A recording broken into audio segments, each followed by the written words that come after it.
So this video is going up like the day after the Dreamcast's 25th anniversary, because I didn't realize it was the Dreamcast's 25th anniversary until it was too late. I was seeing a bunch of like YouTube videos and posts on Twitter and whatnot about like the Dreamcast, and I didn't think anything about it. And then I saw a post on Twitter, Dreamcast 25th anniversary, and that's when I was like, oh, that makes sense. That's why I'm seeing so much Dreamcast. So I was like, well, I figure I'll just do a quick video rambling about the Dreamcast, my memories, some of the games I played, and throw it up on YouTube. I'm not going to do any editing or anything, so you just get to look at my face for the allotted time, because, I'm lazy. So I got the Dreamcast back in Christmas of '99, the year it came out, and I never really got too into the Dreamcast. Part of the reason was because with the PS2, GameCube, and Xbox all coming out like the following year and year after that, the Dreamcast, it was only around for 2 or 3 years before it got discontinued. So it just never got the chance to really build up a library of games. And, with all the competition, they just unfortunately got shoved to the side. Not to mention Sega was having financial issues and whatnot. But anyways, so, I never really got a lot of games on there. I got a handful and I rented some back from like Blockbuster and whatnot. But when I got my Dreamcast, I think it was pretty safe to say most people got the same game, which was Sonic Adventure. The other game I got was Toy Commander. But I'll come back to Toy Commander. Sonic Adventure 1 and 2. I like Sonic Adventure 1, but I prefer the second one. I very much like the story and the darker tone that it has. And Shadow's like my favorite character from the Sonic franchise. I think he had a lot of depth in the beginning, and then he just kind of became like the emo hedgehog. It's like they forgot how to write for Shadow. But anyways, I'm going off topic. The gameplay was fine. I think the thing that made Sonic stand out was, the thing that I like specifically about it was, in the first game, you had, what was it, like 6 characters: Sonic, Tails, Knuckles, E102 Gamma, Amy, and Big the Cat. And each one played differently, and you'd play through the story from their point of view, and you'd see other parts of the story that the others didn't see. So it was a really interesting concept that I never saw before that. And of course, there was the final chapter with Super Sonic, but and then with Sonic Adventure 2, rather than selecting your character, you either selected the good guys or the bad guys. And you had Sonic, Tails, and Knuckles on the good guy side, and then Shadow, Rouge, and Eggman. And Sonic and Shadow would play the same. Knuckles and Rouge played the same, and then Eggman and Tails played the same. That's kind of an odd pair to have play similar. But anyways, with Sonic Adventure 2, it was nice to actually see like Eggman's backstory, or Robotnik, whatever you want to call him. We didn't really know much about him. He didn't really even have a motive, to my knowledge. I mean, I'm sure there's some kind of motive somewhere, but none that I was aware of at the time. But I feel like I'm rambling more about Sonic 2 than Sonic 1. But I like 2 more just because I feel that they kind of refined Sonic 1. And going back to the games I got for launch between Sonic Adventure and Toy Commander, I just played through Sonic until I finished it. Let me say that differently. I didn't play Toy Commander until I finished Sonic, because, I was more interested in Sonic than a game about toys. But I'm not going to ramble on about the Sonic games the whole time. I'm just going to talk about Toy Commander now, which it has been quite a long time since I've played this. You control toys obviously. And they were kind of you'd have different rooms in the house, and you'd have different missions that you'd have to fulfill. And to be perfectly honest, it has been so long since I've played it, I don't remember any of the missions, so I can't really describe any of them. And I'm not really doing research or anything for this video. I'm just kind of doing it on the fly.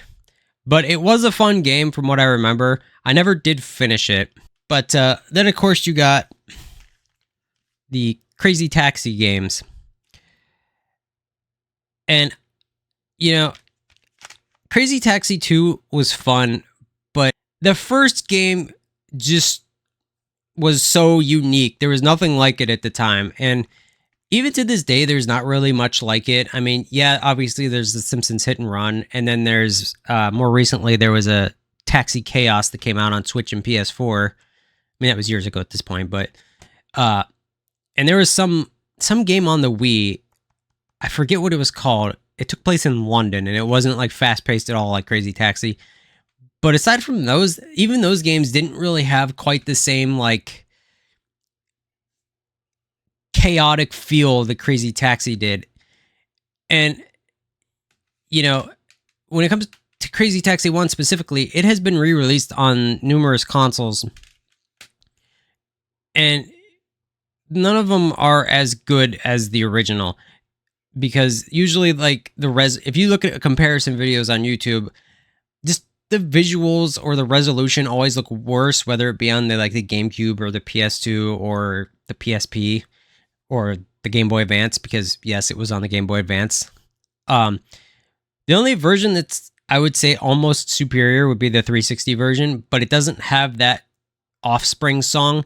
And that song was what really made that game, because it was like just an adrenaline rush, like right out the gate. And it just made you wanting to, because of the way the game was, it was an arcade game, you just keep wanting to play it. It's like one more run, one more run. Now we got Hydro Thunder, another game that I played the crap out of back in the day. It is a racing game that takes place on water, hence the name Hydro. It was fun. I don't really want to call it like a kart racer, but like you'd have, the only really items you had were boosts. And the whole idea was to constantly be picking up these boosts and holding down the boost button. So you'd just be going fast the whole time. And some of those tracks got hard and crazy. Like, it was insane. Like, it did get a sequel on the 360 and PS3 called Hydro Thunder Hurricane, which I never played that. But those aren't the only games in the series. Another one was actually Four Wheel Thunder, which was the same concept where you were just trying to pick up boosts and just go as fast as possible. I mean, that's usually what you do in racing games, but it wasn't as fun because, Four Wheel Thunder, instead of in a boat, you were in a car. So, with the Hydro Thunder, when you were in the boat, if you landed on the side or like upside down, it would just kind of like fix itself and you just keep going. But with Four Wheel Thunder, if you flipped upside down, yeah, it would fix itself.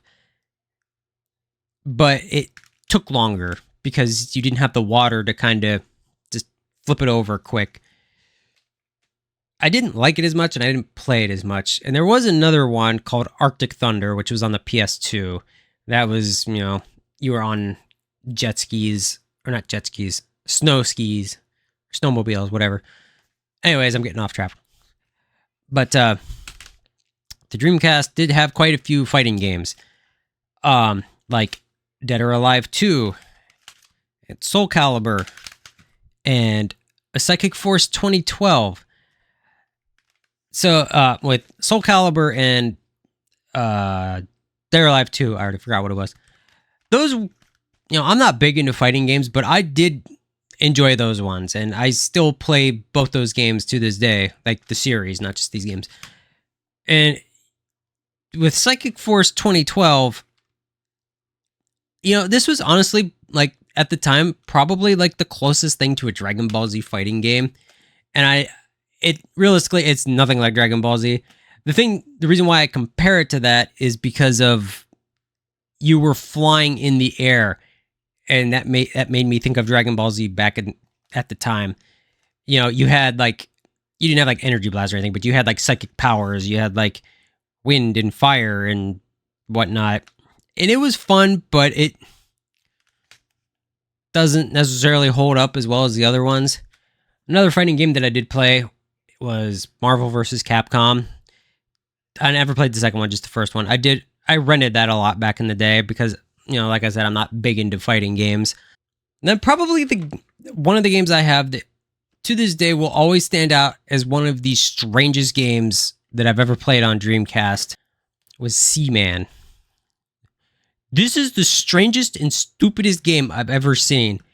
It if you grew up in the 90s or maybe even the early 2000s, if you ever had a Tamagotchi or like one of those virtual pets that you would take care of, that's what this is. It had, I will show a picture. You had these fish with human faces that you had to raise. You know, they started off as little like tadpoles, and then they would eventually they would grow, and they'd start talking like baby talk. You couldn't understand them, but then once they like grew up and could actually speak sentences, the game actually came with a microphone that you would plug into the controller where the VMUs would go, and you could actually talk to the fish, and he would ask you questions and you'd answer it, and he'd be like, "Oh, that's interesting." And I believe he was voiced by Leonard Nimoy, so it was really weird. But what you wanted to do was you wanted to get him to, you know, grow up into a fish, and he would eventually grow legs and have intercourse with another one of the fish, and then he would lay eggs, and when they hatched, they would be frogs, and you wanted to raise those frogs up so then you could release them out into the wild, and that's how you beat the game. You raise a fish to evolve into a frog, and you talk to him in the process. It's the strangest game. I really want another game like that that's just really weird and strange. Like, I love the Dreamcast, but I just wish it would have got a better chance. There are other games that I just never got the chance to play just because, you know, like I said earlier, the PS2, Xbox, and GameCube came out, and then Dreamcast just died. You know, I was more interested in the PS2 and GameCube. And like I never got the chance to play what's it called, Skies of Arcadia. That's one of the ones that I still want to play, and I'll get to one day. But I have played games like House of the Dead 2. I got that on the Wii. The Dreamcast came out in a weird time because it did get a lot of games that came out on the PS1 and 64, but it was like the superior version because it was more powerful. But then, like, once the PS2, GameCube, and Xbox came out, then it was, like, immediately inferior. So I think a lot of developers just didn't bother with it. Yeah, that's just me rambling about Dreamcast. I don't know if any of it made sense. But tell me about some of your Dreamcast memories.